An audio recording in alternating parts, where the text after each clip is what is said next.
ആയിക്കോട്ടെ. എന്തുവാടേ ഇത്? നീ ഇത് എവിടെ പോയി കിടക്കുവരുന്നത്? എത്ര നേരം ഞങ്ങൾ ഇവിടെ കാത്തിരിക്കണം അറിയാം. താമസിച്ചതിന് തക്കതായ ഒരു കാര്യം ഉണ്ടായി. പിന്നെ വേണ്ട വേണ്ട, കൂടുതൽ വായൊന്നും ഒടിക്കണ്ട. അത് പൊട്ടിച്ച് രണ്ടെണ്ണം ഒഴിക്കാൻ നോക്ക്. എന്തുവാടാ നീ കാര്യമുണ്ടെന്ന് പറഞ്ഞത്? പിന്നെ നമുക്കെല്ലാം പ്രയോജനമുള്ള ഒരാളെയും കൊണ്ടാ ഞാൻ വന്നിരിക്കുന്നത്. നമ്മുടെ ശത്രുവിന്റെ എല്ലാ രഹസ്യങ്ങളും അറിയാവുന്ന ഒരാൾ. അതാരാടാ?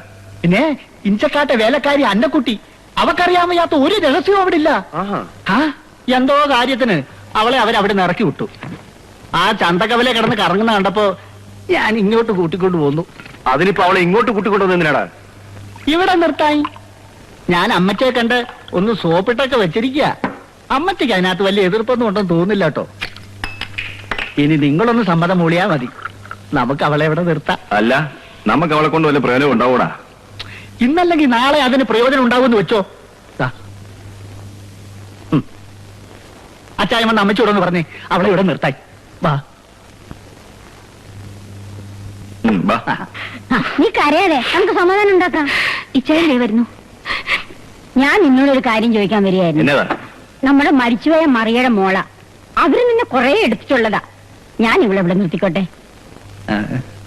അതിനെന്നാ, അമ്മച്ചിക്ക് ഇഷ്ടമുണ്ട് നിർത്തിക്കോ. എന്നതാണ് എന്റെ പേര്? അന്നക്കുട്ടി. നിന്നോട് ചോദിച്ചില്ല. അന്നക്കുട്ടി.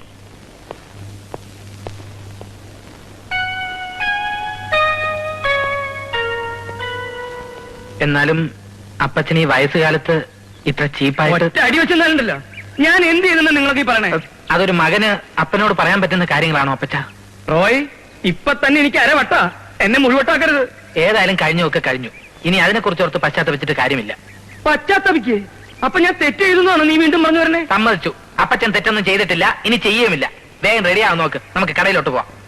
ഞാനില്ല, എന്റെ മനസ്സിന് തീരെ സുഖമില്ല. ഇനി കുറച്ച് ദിവസത്തേക്ക് ഞാൻ കടയിലേക്കില്ല. അപ്പച്ചൻ നമ്മുടെ ബിസിനസ് ഒക്കെയാണ് പൊളിയട്ടെ. മനുഷ്യന് വേണ്ടത് സമാധാനവും സുഖ. നീ പോയിക്കോ. ഇല്ല, അത് ശരിയാവില്ല. അപ്പച്ചൻ കൂടെ വന്നേ പറ്റൂ. റെഡിയായി വന്നേ. വരാനാ പറഞ്ഞത്? വരാനാ പറഞ്ഞത്? വരാനാ പറഞ്ഞത്? വരാൻ പറഞ്ഞാ വരണം. നിനക്കറിയോ ഞാൻ അനുഭവിക്കുന്ന വേദന? പാവം അന്നക്കുട്ടി എത്ര കൊല്ലായിട്ട് നിൽക്കുന്നു അവളിവിടെ. അവളിവിടുന്ന് പറഞ്ഞു വിടേണ്ട വല്ല കാര്യമുണ്ടോ?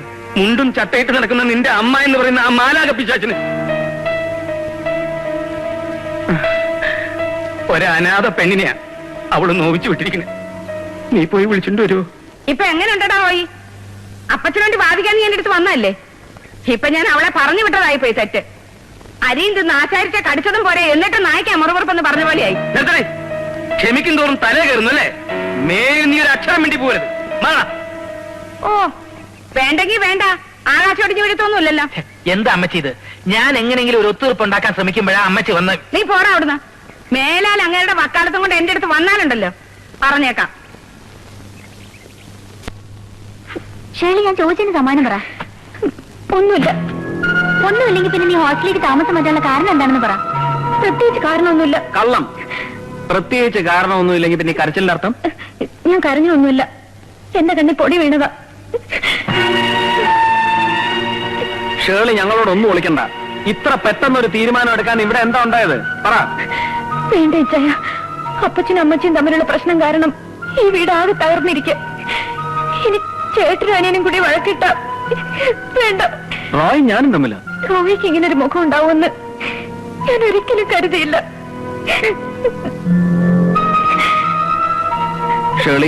ഷേളി എന്തായി പറയുന്നേ? ഇച്ചയ, ഒരു അപേക്ഷ മാത്രമേ എനിക്കുള്ളൂ. റോയി എന്നോട് അപമര്യാദയെ പെരുമാറിയ വിവരം ഒരു കാരണവശാലും അപ്പച്ചനും അമ്മച്ചി അറിയാനിട വരരുത്.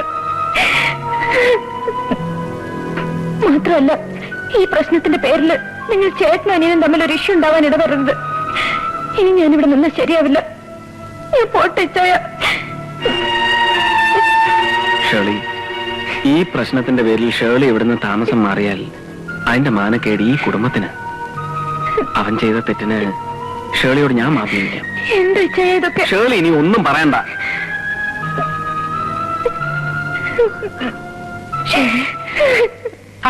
ഞാൻ എന്ത് ചെയ്തെന്ന ഇച്ചാ ഈ പറയുന്നേ? എന്നെ കൊണ്ടൊന്നും പറയിക്കരുത്. ഷേളി ഇക്കാരണവും പറഞ്ഞ് വീട്ടിൽ നിന്ന് ഇറങ്ങി പോയിരുന്നെങ്കിൽ എന്ത് നാണക്കേടായനെ. പ്രായമായ ഒരു പെണ്ണിന്റെ മുറിയിൽ കുടിച്ച് ലക്കില്ലാണ്ട് കയറി ചെല്ലുക, എന്നിട്ട് അവളോട് അപമര്യാദയായി പെരുമാറുക. മദ്യപിച്ചതും അപമര്യാദയായി പെരുമാറിയതൊക്കെ ഇച്ചായനായിരിക്കും, ഞാനല്ല. അതെ, ഭാര്യയുടെ അനിയത്തിയെ കൂടെ സ്വന്തമാക്കാൻ വല്ല ഉദ്ദേശം ഉണ്ടെങ്കിൽ അത് പറ. എന്നെ ഇതിനൊന്നും വലിച്ചടക്കണ്ട. എന്തുവാ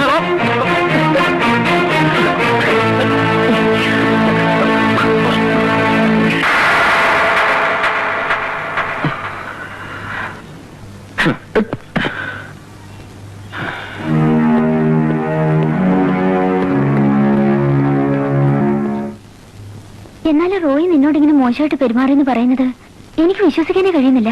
അടുക്കുമ്പോഴല്ലേ പലരുടെയും തനിസ്വഭാവം നമുക്ക് മനസ്സിലാവുന്നത്. ഞാൻ പ്രതീക്ഷിച്ച പോലെ തന്നെ എല്ലാം സംഭവിച്ചു. എന്ത്? ടെക്സ്റ്റൈൽസിന്റെ പാർട്ണർഷിപ്പിൽ നിന്ന് അപ്പച്ചനെ ഒഴിവാക്കാനാ മക്കളുടെ ഗൂഢാലോചന. അപ്പച്ചൻ ഭയങ്കര വാശിയില്ല അമ്മച്ചി. അന്നക്കുട്ടിയെ തിരികെ വിളിച്ചുകൊണ്ട് വരാതെ ഒരു ഒത്തുതീർപ്പിനും തയ്യാറല്ലെന്നാ പറയുന്നത്. അതിനെ എന്റെ ശവം മറികടന്ന് അവളെ പഠിക്കകത്ത് കയറും. ഷൂന്നൊന്നും പറയണ്ട.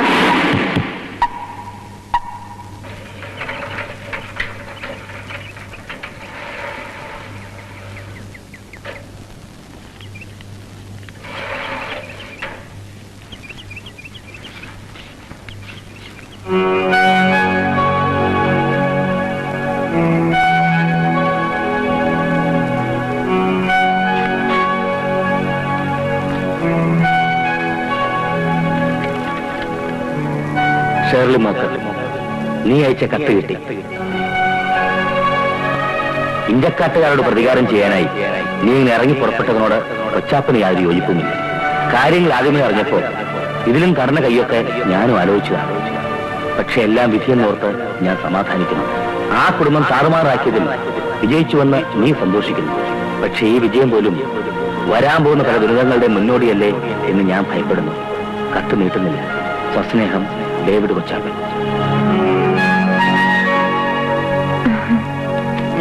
റോഹിത് എവിടെ പോയിരിക്കായിരുന്നു? ഞാൻ എത്ര പ്രാവശ്യം മുറിയുമെന്ന് നോക്കിയെന്നറിയാമോ? എന്താ കാര്യം ഷെർലി? എന്റെ വിഷമം ഞാൻ ആരോട് പറയാൻ? ഇച്ചായൻ റോഹിയെ വഴക്ക് പറഞ്ഞ വിവരം ഞാൻ അറിഞ്ഞു. അതൊക്കെ അവിടെ നിൽക്കട്ടെ. ഷെർലി എന്നെ കുറിച്ച് ഇച്ചായനോടൊന്നും പറഞ്ഞിട്ടില്ലെങ്കിൽ പിന്നെ ഇച്ചായൻ ഇങ്ങനെയൊക്കെ എന്നോട് പെരുമാറാൻ കാരണം? പറയാം. എല്ലാം ഒരു ഗൂഢാലോചനയാണ് റോയ്. ഇല്ലാത്ത പ്രശ്നങ്ങളുടെ പേരിൽ റോയുമായി വഴക്കുണ്ടാക്കുക, അഭിപ്രായ വ്യത്യാസം വളർത്തിയെടുത്ത് ടെക്സ്റ്റൈൽസിന്റെ പാർട്ണർഷിപ്പിൽ നിന്ന് റോയെ ഒഴിവാക്കുക, ഇതാണ് ഇച്ചായന്റെ പ്ലാൻ. അതിനുവേണ്ടി എന്നെ ബലിയാടാക്കിയതാണ് റോയ്. ഷെർലി കോളേജിലെ നാടകങ്ങളിലൊക്കെ പങ്കെടുക്കാറുണ്ടോ? ഇല്ല. അഭിനയിക്കണം. ഏറ്റവും നല്ല നടിക്കുള്ള സമ്മാനം കിട്ടും. കഴിഞ്ഞ കുറെ ദിവസങ്ങളായി ഷെർലി ഇവിടെ നടത്തിക്കൊണ്ടിരിക്കുന്ന നാടകങ്ങളെ കുറിച്ച് ഒരു ഏകദേശ രൂപം എനിക്കറിയാം. അതിന്റെ പിന്നിലുള്ള ഉദ്ദേശം മാത്രമാണ് ഇനി എനിക്കറിയേണ്ടത്. അയ്യോ, റോയ് എന്തൊക്കെയാണ് ഈ പറയുന്നത്? വേണ്ട, വാക്കുകൾ കൊണ്ടുള്ള എക്സർസൈസ് നടത്തി ഇനിയും സമയം വെറുതെ കളയണമെന്നില്ല. ഇതാ,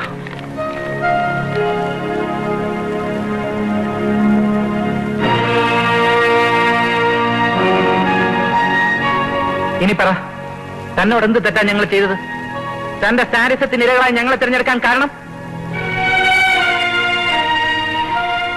ഇത് സാരിസ് അല്ല റോയ്. അച്ഛനെ കൊന്നയാളുടെ കുടുംബത്തോടുള്ള എന്റെ പകയാണ്.